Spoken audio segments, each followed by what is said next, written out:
I want to make this video before it goes out my mind. So I was watching a clip of an interview with Scott Storch and Joe Rogan, and they were talking about Scott Storch's career and kind of part when he kind of lost control and was drinking lots and taking lots of drugs and going out of control. Now, Scott Storch, I got a lot of his tracks and records. I know I've got a lot of reverence for him. Like I respect what he's done. Like that Still Dre piano part, he laid that down, and that's like one of the most memorable riffs or whatever parts in hip hop history music. So taking nothing away from him. But when I saw that interview and I see him talking, he was talking about his cocaine addiction and how he got in with Paris Hilton, and she liked music, and he liked going out or something, and they had this weird they connected on the fact that they both like music or whatever, and she introduced him to the party lifestyle and etc. And he was talking about him dating Kim Kardashian, and then him hanging out with DMX, and how Kim's such a great person, etc, etc.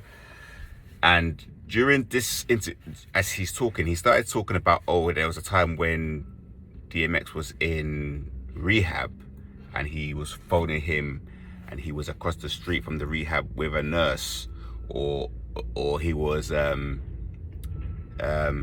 in the house, and he would be doing cocaine, and DMX would be smoking crack. Now at that point, it was like that information didn't need to have been divulged. Is that the word? Like, I never knew DMX ever smoked crack, and it's like the drug that we put a lot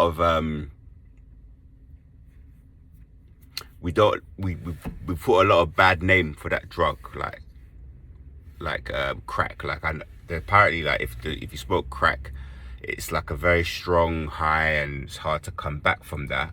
But when he spoke on it, and he was saying it like, it was like he was like saying he was trying to help X, and he may have been trying to help X, but by saying it the way he said it, it just reminded me of how narcs speak. They always talk like this whole, like this, it's like pretend care, feigned looking out for you. He was calling me, I was trying to get him back here, XYZ, but then they give up information that will make you look bad. So even if Scott Storch was my friend and he was talking about me, and he was like, oh yeah man, he's such a good dude, he's a great dude, he was at my house, I was smoking weed, and he was doing lines of cocaine, like they just drop these little hints of information that nobody asked them to. They drop it voluntarily, these little parts of things, and whatever they say, it'll be said in a way is like, whatever you're doing is worse than whatever they were doing. Like, when he talked about him and DMX, it's like, obviously we still see that drug is not a good drug of choice, but if you had to rank drugs, you see crack is the drug that's the most disgusting lower drug. And that's how narcs behave in their talk and the way they explain things. They can never just say he was taking drugs and I was taking drugs, like in a vain way, so nobody gets judged higher or lower. They always have to rank. Where do I rank? Where do you rank? I was only drinking beer, you were drinking spirits, but we're both drinking, but you're drinking the drink that gets you very drunk, and I'm just drinking the beer, the common drink, or everybody's drinking a type of drink, and you were drinking plus you were watching pornography and you were doing something else. I'm bad, but you were 10 times bad than me. They can never just say everybody's different. He's got his vice, I got my vice. He's going through something, I'm going through something. Hopefully we can both heal. It's probably not the best that we're both together. It wouldn't be good. Maybe it would be better if one of us was with someone who's already gone through it and they've cleaned themselves, they act up. No, they will have to say their story in a way, it's like, so they can put someone else down to make themselves look good. And I'm not saying that he's a narc, because he might not be a narc, but but the thing that it just highlighted me, this is the kind of conversations that I've had with narcs in the past. They will say something like, oh, you go and do your martial arts because I don't need martial arts to be balanced. Or that's what one narc that I lived with said to me a long time ago. Or just whatever it is. They have this thing. They got black and white thinking. It's like, oh, you're good, you're bad. There's no in between. There's no grey area with them. But it's very much of like always having to rank who's bad, who's done bad, or like if I can remember situations where it's like they're trying to catch you cheating on your partner so they can go with your partner, and then they've got an excuse and say, well, you cheat on her anyway, so what wrong is it if I go and cheat with her on you? Because we have to get you back. We must punish you. That's one of the goals of the narcissist. We must punish you. We must have something over you. We must have a reason to take something away from you. The narcissistic sibling who is giving everyone money, but they must say, oh, we can't give you money. We have to take away your share because you're going to waste it on alcohol or drugs or whatever excuse they can find on you. They will spy on you. They will stalk you. And the one time that you were drunk or you were doing something that you weren't doing, that's for the whole entire forever. Not understanding that human beings can go through things.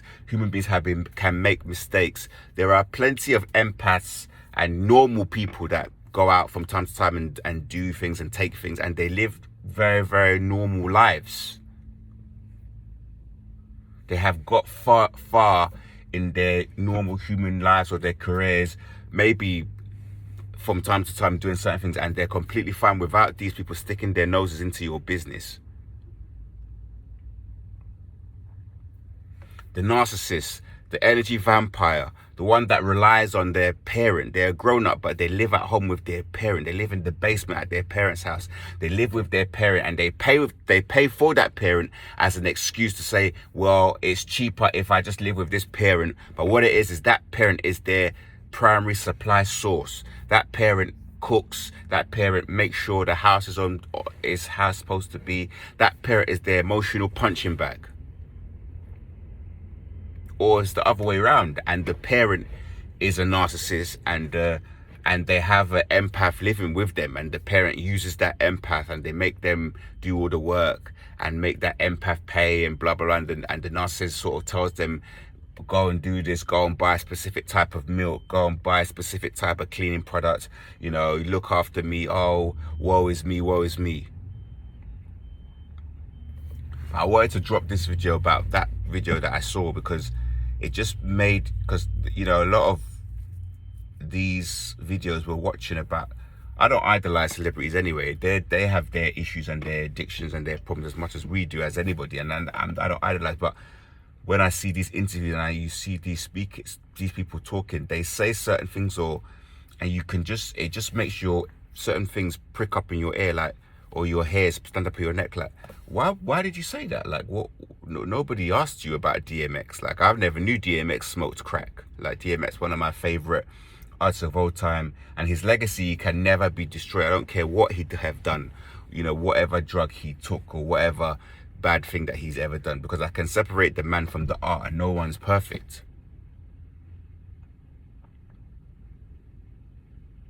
Oh, he did that, I did that, my one wasn't as bad as his.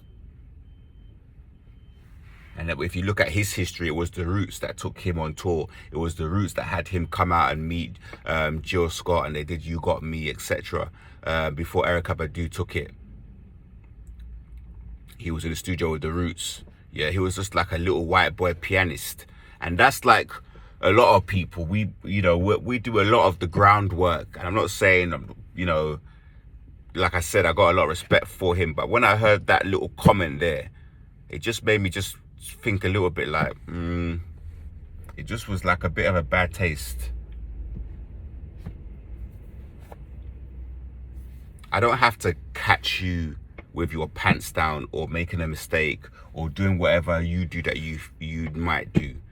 You have your life, you have your vices, you can drink, you can do whatever, just the same as they do, but they hide theirs so well. They got all the VPNs, they got all the secret safes, they got all the secret rooms, they got all the tunnels under the buildings, they got all the secret passwords, they got all the ways of hiding all their skeletons. When they opened their closet of skeletons, the skeletons would like knock down, you know, fill up a whole room of skeleton. You got just one single bone of skeleton in your closet, but they must expose that skeleton to the whole world. So everybody can abuse you, not just them. So your esteem is shot to the ground. So you start thinking negative about yourself. You have no way of doing things. At work, they'll be checking your stuff. Theirs is not on point. They're not perfect, but they'll be checking yours to make sure you've done yours correct, asking you, do you know what this means? They don't even know how to explain it. They don't know what it means themselves. Everything is backwards. Everything is gaslighting. Everything is projection or mirroring, where they're copying you and making you think they're like you or they're the same as you, and they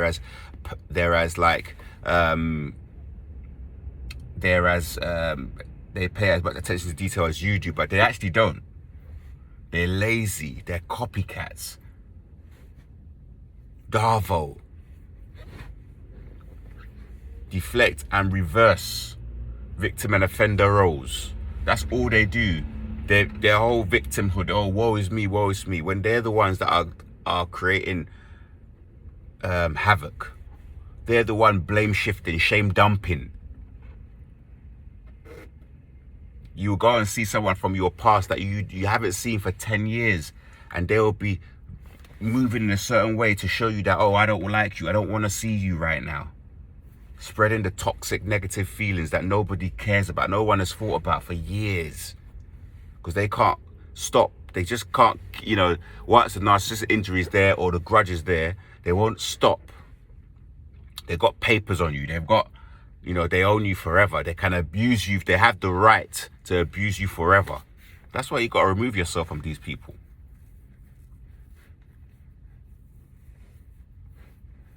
Remove yourself from narcissists. Go no contact with narcissists. Fake friends, fake family members texting you because they know that that is near the holidays where people start thinking about family. This is like the time, one of the toughest moments for empaths. The time when we know that it's all about the heart, where we are the most strong, the heart and the love and the being around family and people you care about. But remember this, it's not about family that you came to this dimension with, it's the family that you create in this realm, or your soul family, which doesn't have to come from the same parents as you. Don't go back. Peace.